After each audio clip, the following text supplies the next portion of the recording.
तो हेलो दोस्तों, मैं आप सभी को वेलकम करता हूँ मेरा channel physics with बासत।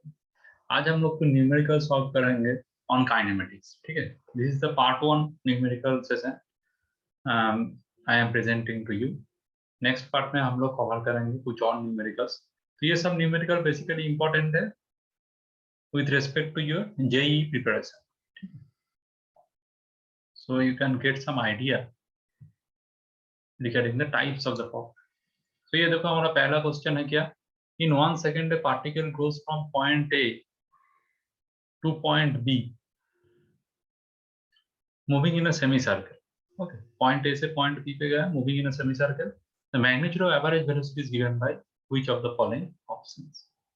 So option A is 3.14 meter per second, option B is 2 meter per second, option C is 1 meter per second, option D is. So let's try to solve this problem. इस problem को solve करने के लिए देखो average velocity पूछा गया है ना। तो average velocity का formula क्या है? It is very conceptual question. Average velocity equal to total displacement, total displacement by total time. ठीक है, ये बहुत लोग कॉन्फ्यूज हो जाता है कि average velocity equal to total distance by total time करते थे, लेकिन ये गलती मत कीजिएगा। Average velocity equal to total displacement by total.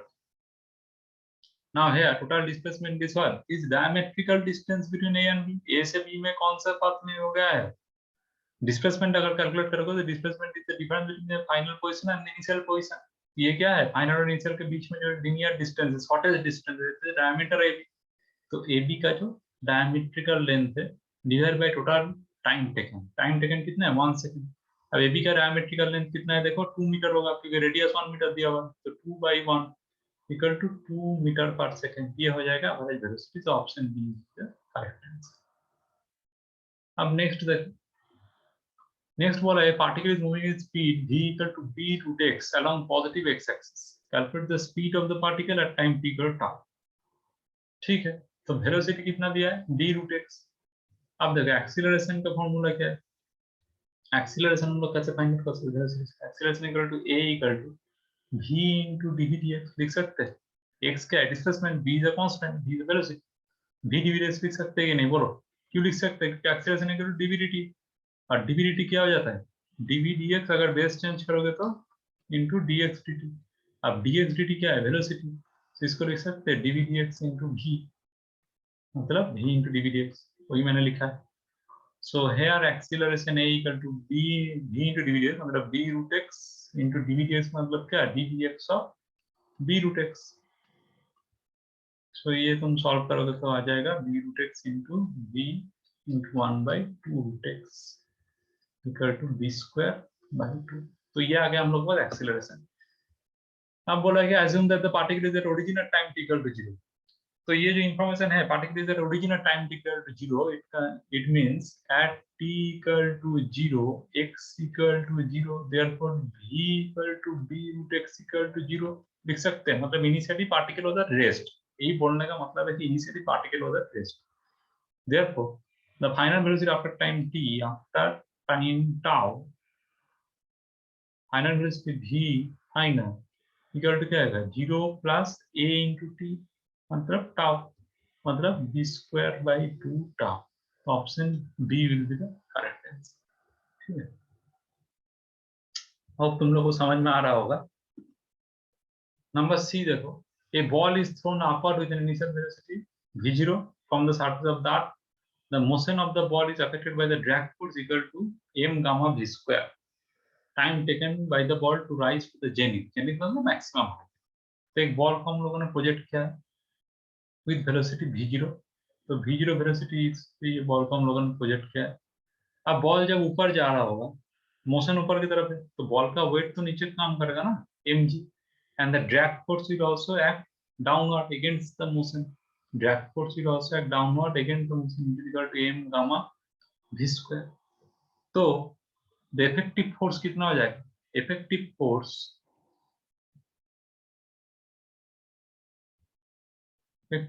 Equal to f dash equal to हम लोग लिख सकते हैं mg plus m gamma v square.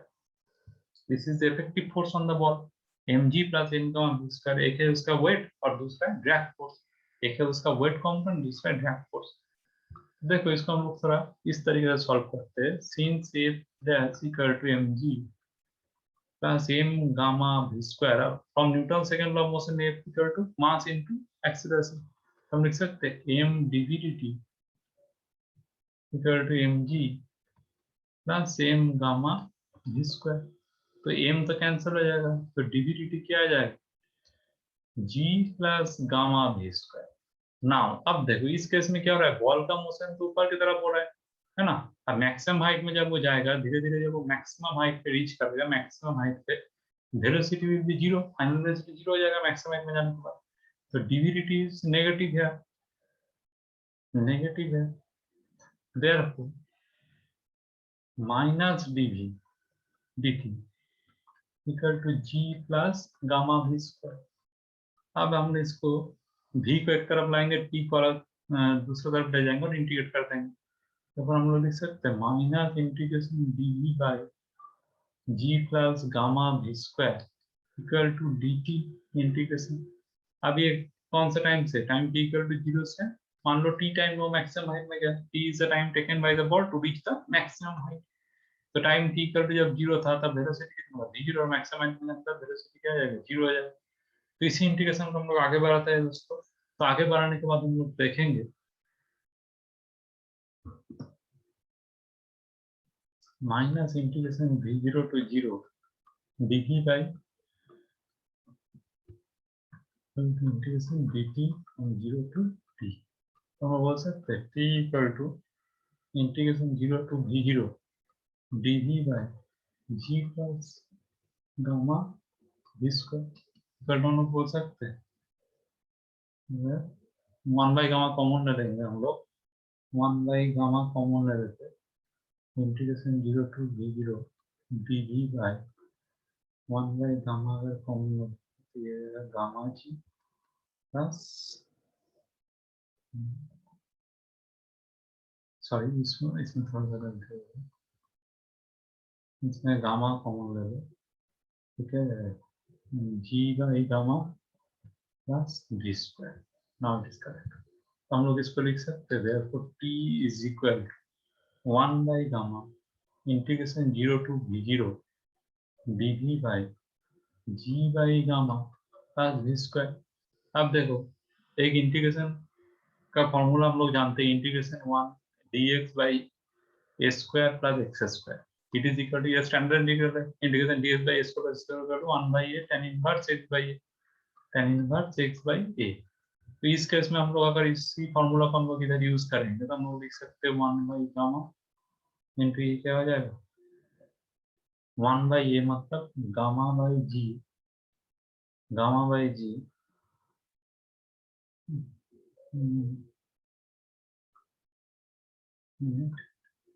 इसका हम लोग इसका हम लोग लिख सकते हैं इंटीग्रल, ये this is equal to A square है ना, मतलब ए इक्वल टू क्या है, root over G by gamma.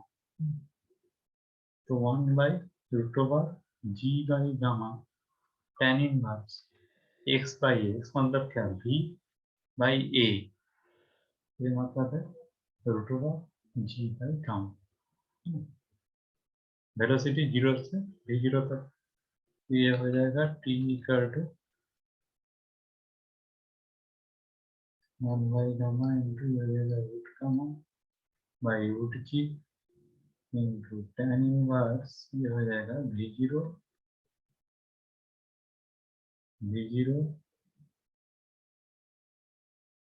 Root over gamma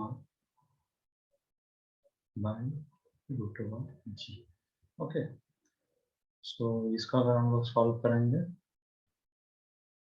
तो ये जाएगा, देखो one by root over gamma g tan inverse root over gamma by g into v zero, ये tan inverse x by A, x मतलब है v और ए मतलब है जी बाई गामा। तो इसको थोड़ा सा इंटीग्रेशन को सॉल्व करना पड़ेगा। जी बाई गामा इसका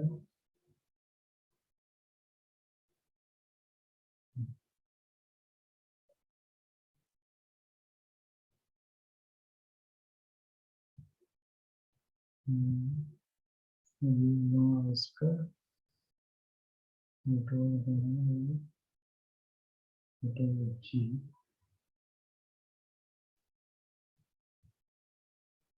ठीक, ये हो जाएगा 1/√/Γ g into tan inverse V0√/Γ/g। देखो आप कौन सा ऑप्शन करेक्ट हो सकता है, ये वाला option B. So option B will be the correct answer. So just integration को सॉल्व करके इसको दिखाना है आगे, ठीक है। अब क्वेश्चन नंबर 4 की तरफ आते हैं। Particle moves from point 2i plus 4j meter at t equal to 0 second with an initial velocity of this, it is acted upon by constant force which produces the constant acceleration of 4i plus 4j. What is the distance of the particle from the origin at time t equal to 2 second? ठीक है, चलो देखते हैं इसको solve कैसे किया जाए। So initial position दिया हुआ है। Initial position is given by r0 vector is equal to 2i cap plus 4j cap, है ना। 2i cap plus 4j cap इतना मीटर पर सेकंड। अच्छा, initial velocity u vector is equal to 5i cap plus 4j cap meter। initial position is meter, ये meter per second, and acceleration is constant acceleration, so 4i plus 4j meter per second। So therefore after t equal to 2 seconds, suppose the position is r vector is given by r0 vector plus u into t plus half A square. ये वाले equation हम लोग use करेंगे तो हम लोग का position मिल जाएगा आफ्टर टाइम टी। तो चेक करते हैं कैसे मिलेगा। So R vector is equal to r0 vector. r0 vector मतलब 2i plus 4j, 2i plus 4j plus u into t। u मतलब क्या है, 5i plus 4j, 5i cap plus 4j cap into 2 plus half into a vector मतलब 4i plus 4j into T square मतलब 4। तो ये क्या हो जाएगा, 2i plus 4j plus 10i plus 8j plus ये भी 2 हो जाएगा, it will become 8i cap plus 8j cap। So final result will become 20i cap plus 20j cap। Therefore the distance covered in 2 second कितना हो जाएगा, तो उसको distance cover हो जाएगा mod of R vector v is equal to √/20 square plus 20 square equal to 20 √2 this and so what is the option 20 √2? Option B is the correct choice. Now let's move to the next question, number 5.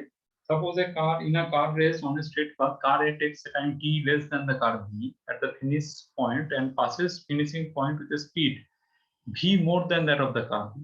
So velocity of the car A is greater than velocity of the car B. Okay. Both the cars start from rest and travel with constant acceleration a1 and a2 respectively. It will be respectively, then v is equal to option. Okay, let's see. Suppose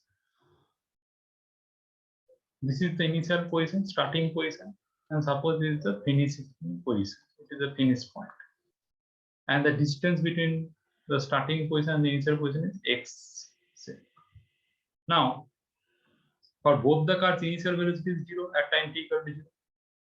And velocity of the car A, final velocity of the car A after the finishing point, जब वो finishing point में पहुंच गया था, velocity of the car A suppose is given by a1 into t. So velocity of the car B will be equal to a2 into t. Suppose it is t0. So t0 minus t, because ये वाला sentence पढ़ो ठीक से। car A takes time t less than the car B, less than the car B. तो अगर car B का time लगा है t0 minus t, तो sorry t0 plus t, then car A का टाइम कितना लगा होगा t0, ठीक है ना। कार ए तो जल्दी पहुंच गया ना, t टाइम पहले ही पहुंच गया, और कार बी का टाइम कितना लगा t0 plus t। Therefore v is equal to मिलेगा। देयरफॉर हम लोग बोल सकते हैं एक चीज के, देखो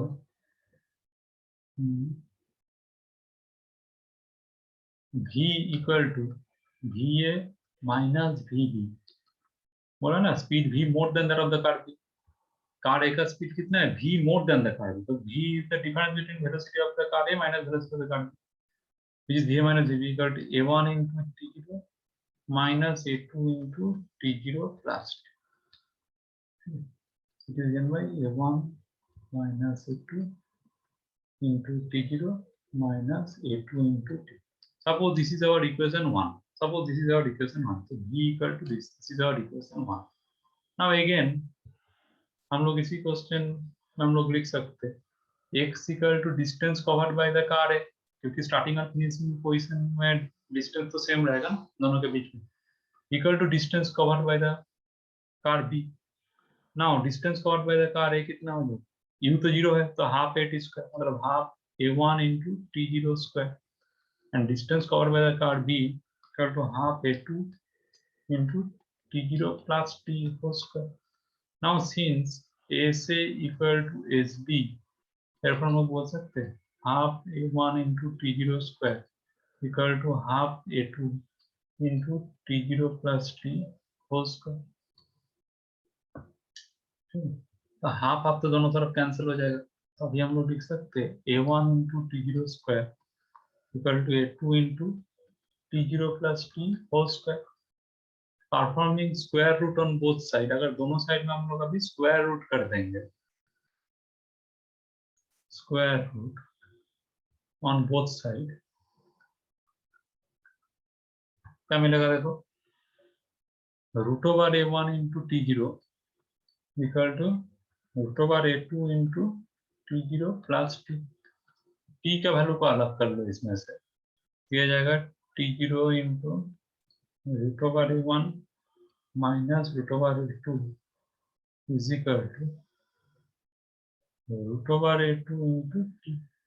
ठीक है, देखो t0 का वैल्यू कितना आ गया, t0 equal to root over a2 into t divide by root a1 minus root a2। Suppose this is our equation number 2।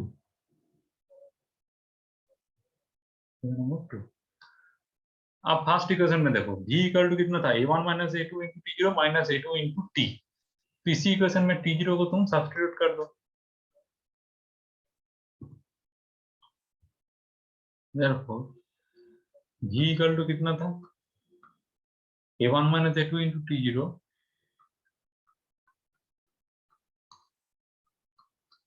Minus a2 into t। अब इसी में हम लोग t0 को सब्स्टिट्यूट करेंगे, ठीक है, तो a1 minus a2 into t0 expression कितना था, root over a2 into t by root a1 minus root a2, यही था ना, by root a1 minus root a2। तो कैलकुलेशन थोड़ा ठीक से करना पड़ेगा नहीं, लेकिन हम लोग अभी लिख सकते हैं इसमें v equal to this, therefore it is equal to root a1 plus root a2, square minus B square वाला फॉर्मूला अगर यूज करेंगे, root a1 minus root a2 by root a1 minus root a2 root over a2 t minus a2 into t। देखो ये वाला portion तो cancel out हो जाएगा, तो ये बचा तुम्हारे पास root over a1 a2 into t, ठीक है, plus a2 into t minus a2 into t। तो ये दोनों कैंसिल हो गया, तो v इक्वल टू फाइनली आ गया root over a1 a2 into t। This will be the correct option for the expression of velocity. अब देख लो ऑप्शन में क्या था, v का root over a1 a2 t, तो option C is the correct choice. Okay,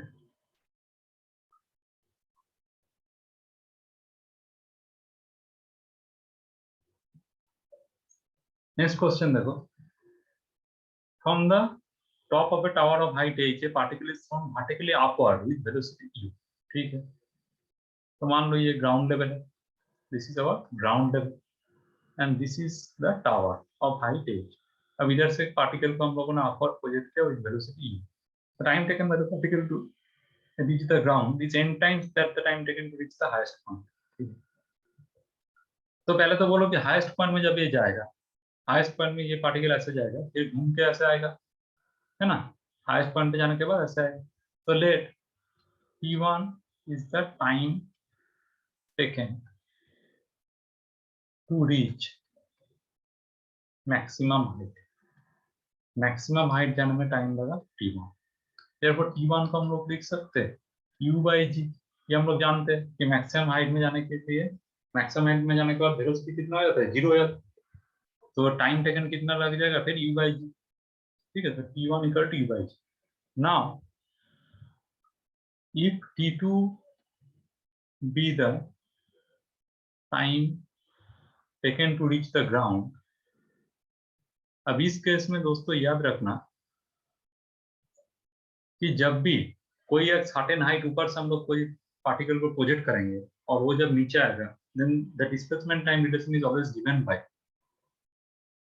h equal to minus ut 2 हो जाएगा plus half g t2 square. तो t2 क्या था, t2 is the time taken for the journey to reach the ground, है ना? और h is the height of the tower. तो displacement क्या होता है, initial position minus final position minus initial position. तो फाइनल पोजीशन में तो ग्राउंड लेवल में आ गया और इनिशियल का था h में, तो डिस्प्लेसमेंट हो गया h। तो h equal to minus e into t2 plus half g t2 square. Okay, अब क्वेश्चन में देखो, ये मान लो इक्वेशन 1 है, दिस इज इक्वेशन 2। अब क्वेश्चन में और एक चीज बोला है, the time taken by the particle to hit the ground is n times that taken by it to reach the highest point. मतलब सीधा सीधा बोला गया है कि t2 equal to n into t1। ये मान लो हम लोग का रिलेशन 3। तो since h equal to minus u into t2 plus half g t2 square, तो हम लोग इसमें लिख सकते हैं h equal to minus u into n times t1 plus half g into n into t1 whole square लिख सकते हैं। तो h equal to क्या आएगा, minus u into n into u by g plus half g n square into u square by g square लिख सकते हैं ना, क्योंकि since t1 equal to u by g ये हम लोगों ने पहले ही देख लिया। therefore h equal to क्या जाएगा, minus n u square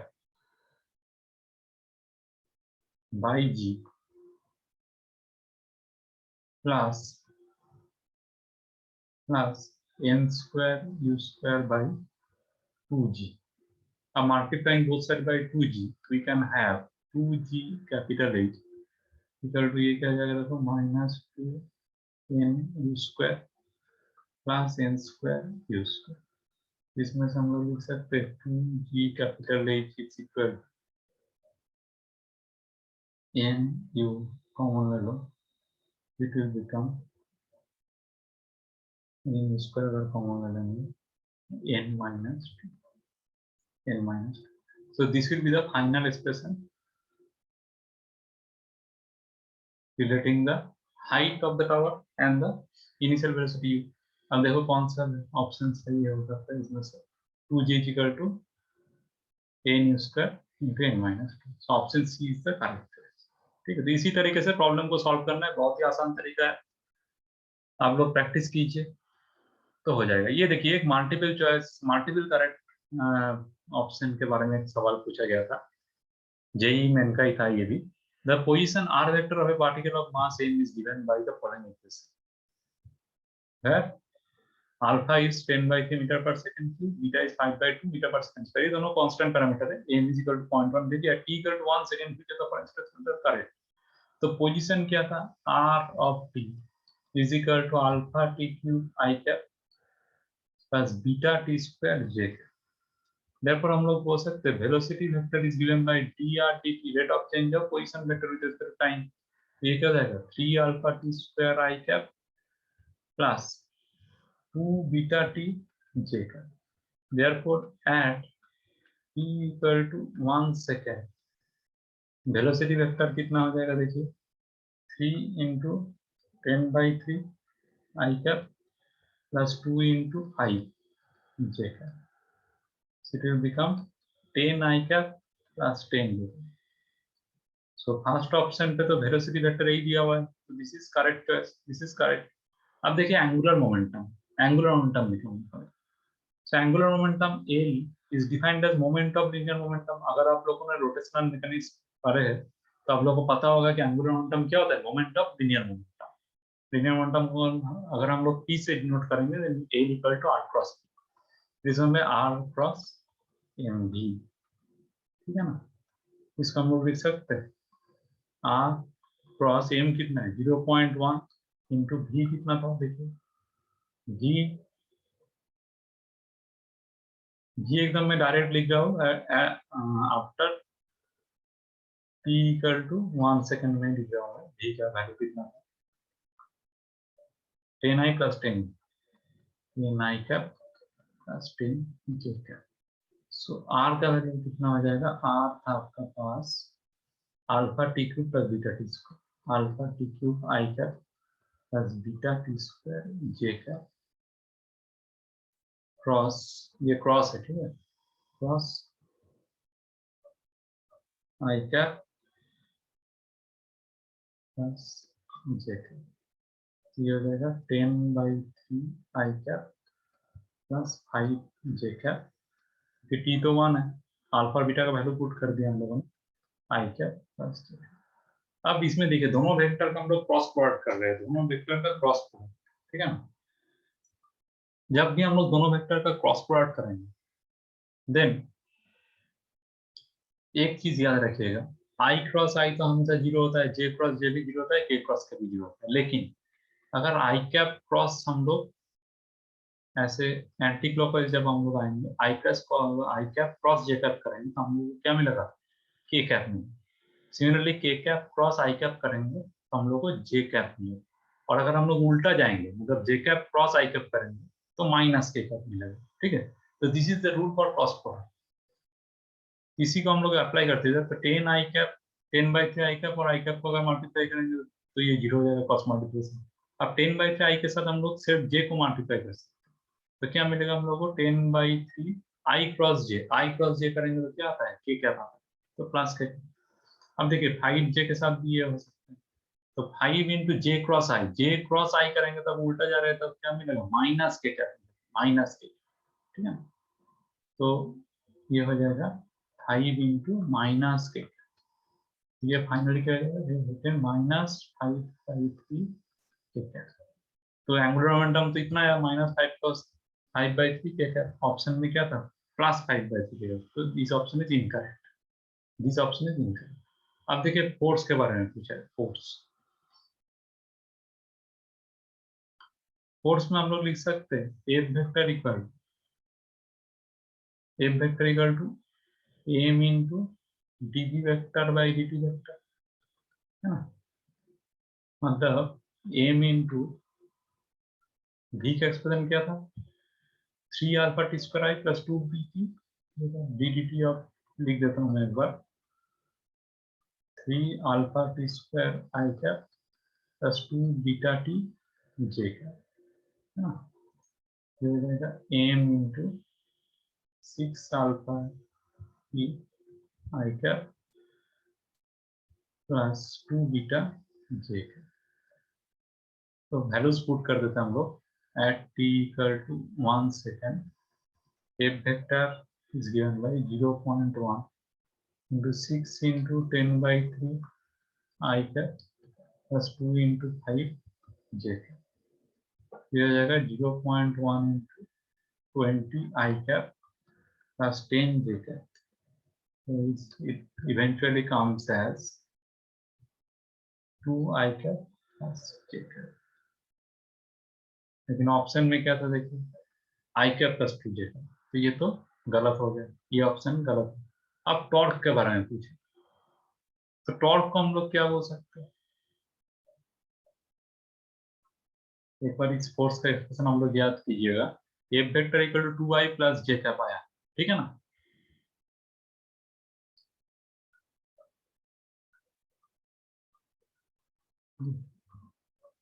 now torque tau is given by moment of force R cross F, ठीक है ना।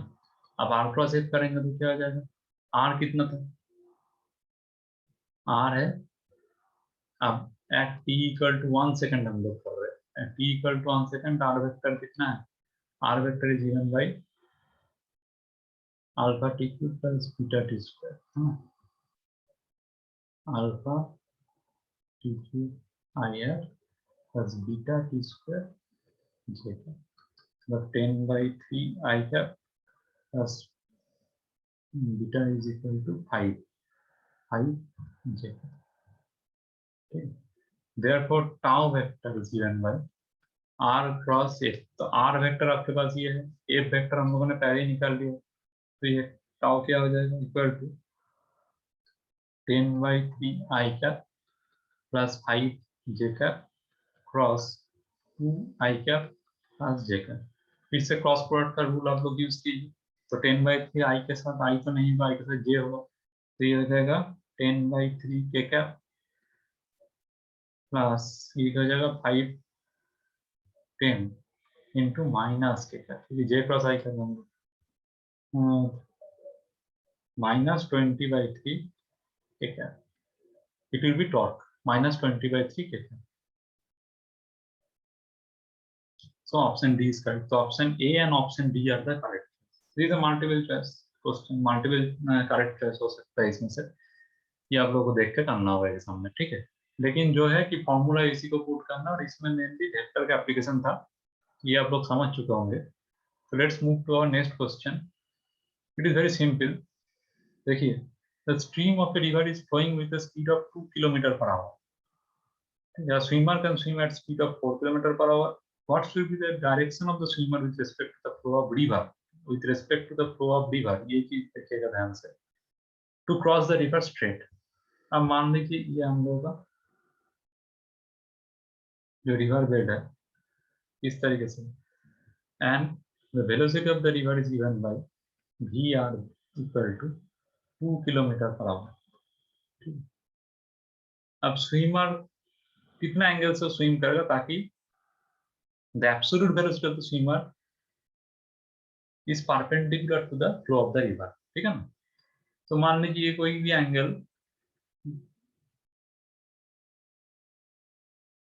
इस तरीके से स्विम कर रहा है BS, और ये जो परपेंडिकुलर डायरेक्शन के साथ ये एंगल कितना है, थीटा। तो this perpendicular velocity is the absolute velocity of the swimmer, ठीक है। अब इसको हम लोग VR मान सकते हैं। इधर हम लोग अगर थोड़ा वेक्टोरिकली इसको अगर हम लोग सोचेंगे, अगर अप्रोच करेंगे, तो दिस इज VR वेक्टर, है ना, this is VR vector, this is VSR vector, this is VS vector. अब देखिए in this triangle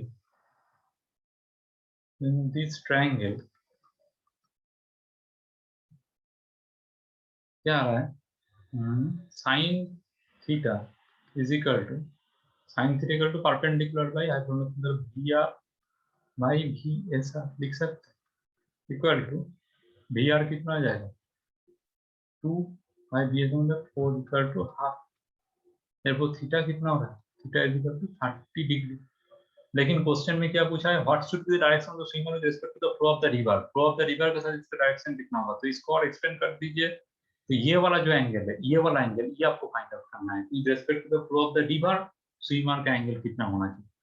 therefore required angle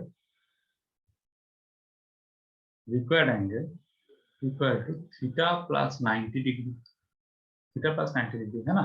ये एंगल और जो ये वाला जो एंगल दोनों सेम, ये एंगल हम लोग को फाइंड आउट करना है। That will eventually become 120. So our correct option will be option B, 120 degree. ठीक है। तो ये वेलोसिटी ऑफ स्विमर का प्रॉब्लम था, रिलेटिव वेलोसिटी का क्वेश्चन था इसमें। तो होप आप लोगों को समझ में आ चुका होगा। आगे बढ़ते हैं हम लोग। देखिए, a person is standing on an open ground and hears the sound of a jet airplane coming from north at an angle of 60 degrees to the ground level. But he finds the airplane right vertically above his position. He views the speed of the sound and the speed of the plane is. इसको हम लोग कैसे approach करेंगे, देखिए मान लीजिए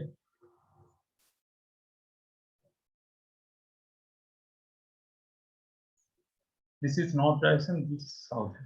so north से airplane आ रहा है साउथ की तरफ, और अगर ऑब्जर्वर जो है वो अगर इधर कहीं पे स्टैंड कर रहा है ग्राउंड लेवल के ऊपर, suppose it is a ground level, so observer is standing here only. Okay, observer is standing here, it is A. So when he hears the sound of the airplane coming from north at an angle of 60 degrees to the ground level, तो मानिए जब वो sound सुना था तब airplane कहाँ पे था, P1 पे, P1 पे था, ठीक है। तो P1 से A को ज्वाइन करना पड़ा, कैसे कंस्ट्रक्शन का, P1 से A को हम लोग ज्वाइन कर देते।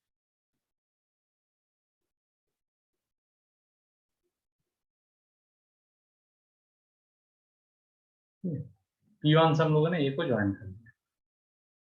अब इसमें भी थोड़ा कंस्ट्रक्शन कर रहे थे, इसको परपेंडिकुलर थोड़ा एक्सटेंड कर दीजिए।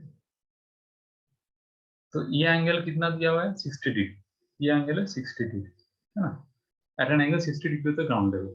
सो P1 A हम लोगों ने ज्वाइन कर दिया, दिस एंगल इज 60 डिग्री। अब साउंड वेव कौन सा पाथ फॉलो किया है, ये P1 A वाला पाथ फॉलो किया है। So if this path is covered by the sound wave, where Vs is the velocity of the sound wave equal to V, है ना, Vs is equal to velocity of sound wave. अब जब उसने देखा, sound सुनने के बाद जब उसने देखा, तब देखा कि जो एयरप्लेन था वो कहाँ पे था, it was vertically above at the point P2, वो P2 पॉइंट पे था, है ना। सो साउंड कौन सा डायरेक्शन में आया, P1 से A में आया, ठीक है। लेकिन एयरप्लेन भी उसी टाइम पे P1 टू P2 में आ चुका था। The plane itself that has moved from point P1 to point P2 in the same time, है ना। तो मैं ये बोलने का कोशिश कर रहा हूँ कि T टाइम पे, at the same time T, the plane has covered the distance P1 P2. The plane has covered the distance P1 P2, and sound wave has covered the distance P1 A. ये चीज समझ में आ चुका होगा हम लोग। T टाइम पे दो चीज हुआ है, एक तो प्लेन खुद मूव किया P1 से P2, और साउंड वेव मूव किया P1 से A था टुवर्ड्स द ऑब्जर्वर। तो अभी देखिए हम लोग बोल सकते हैं cos 60 degree is equal to P1 P2 by P1 A। अब P1 P2 क्या है, the distance covered by the plane, where Vp is the velocity of the plane, so Vp is the velocity of the plane, so Vp into T by P1 is the distance covered by the sound wave, so V into T। GS नहीं बोल रहा हूँ मैं, V बोल रहा हूँ, question में V दिया हुआ है, ठीक है। तो T तो कैंसिल हो जाएगा, cos 60 मतलब half, therefore half equal to Vp by G, therefore G कितना आ रहा है, Vp is equal to velocity of the plane, speed of the plane is equal to V by 2, speed of the plane equal to V by 2, so option D will be the correct choice, V by 2, ठीक है। Next question देखिए, in these arrangements shown in the figure, the ends P and Q of an unstretchable string moves downward with uniform speed U। so ये तो दोनों and है P और Q, these are moving downward with uniform velocity E, very good। और ये string क्या है, unstretchable है। अनस्ट्रेचेबल स्ट्रिंग, इस वर्ड का मतलब क्या होता है, अनस्ट्रेचेबल स्ट्रिंग जब भी आप लोगों को कोई क्वेश्चन में दिखेगा, unstretchable string it means length of the string is constant, length of the string is constant, ठीक है ना। इसको हम लोग यूज करेंगे, इसी कॉन्सेप्ट को यूज करके ये वाला प्रॉब्लम सॉल्व करना है, इस कांस्टेंट, ठीक है। Length of the string constant है, हम लोग को फाइंड आउट क्या करना है, मास m moves outward with the speed. Suppose ये मास m v स्पीड से ऊपर जा रहा है, तो v का वैल्यू फाइंड आउट करना है इन टर्म्स ऑफ। तो ठीक है, इसमें भी हम लोग एक छोटा सा कंस्ट्रक्शन कर लेते हैं। तो पुलिस तो फिक्स्ड है, सपोज ये जो पुली वाला जो डिस्टेंस है, दोनों पुली के बीच जो डिस्टेंस है, it is 2a, this is 2a, this distance is 2। तो अगर हम लोग एक ट्रायंगल बनाएंगे इधर, इसको हम लोग डिवाइड कर सकते हैं, इसी डिस्टेंस को हम लोग a एंड a में डिवाइड कर सकते हैं, टोटल डिस्टेंस कितना हो जाएगा, 2a हो जाएगा। Okay, now suppose the mass capital M moves vertically upward, okay, vertically upward move कर रहा है, तो suppose it this vertically upward direction in this triangle, इसको हम लोग y से डिनोट करते हैं, ठीक है। तो perpendicular distance of the triangle, triangle में जो परपेंडिकुलर बन रहा है उसको हम लोग y से डिनोट करते हैं। और लेंथ ऑफ द स्ट्रिंग जो इसी पोर्शन में है, जस्ट इस पोर्शन में, इसी ट्रायंगल में जो लेंथ ऑफ द स्ट्रिंग है उसको हम लोग एल से डिनोट करते हैं। तो एक्चुअली मैंने किया क्या, मैंने फिगर कंस्ट्रक्ट, इस फिगर में मैंने क्या दिखाया था, एक ट्रायंगल बना हुआ है, this is the triangle, this angle is theta, this perpendicular is A and the length of the string is A and this length is Y, ठीक, और मास m इधर अटैच किया हुआ है, मास m इधर attach.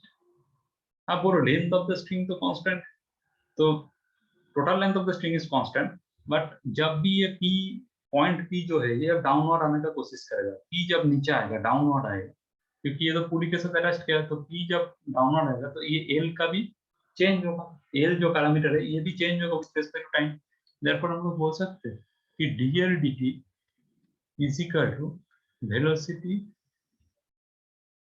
of end of the string, end of the string, इसको थोड़ा सोचो, velocity of the end of the string हो जाएगा, क्योंकि l तो चेंज होगा ना टाइम के हिसाब से, तो l is the portion of the length of the string, अगर उस एंड में भी थोड़ा सा नीचे आ रहा है तो इस एंड से भी थोड़ा सा ऊपर जाएगा, तो velocity of the end of the string which is equal to u, ठीक है।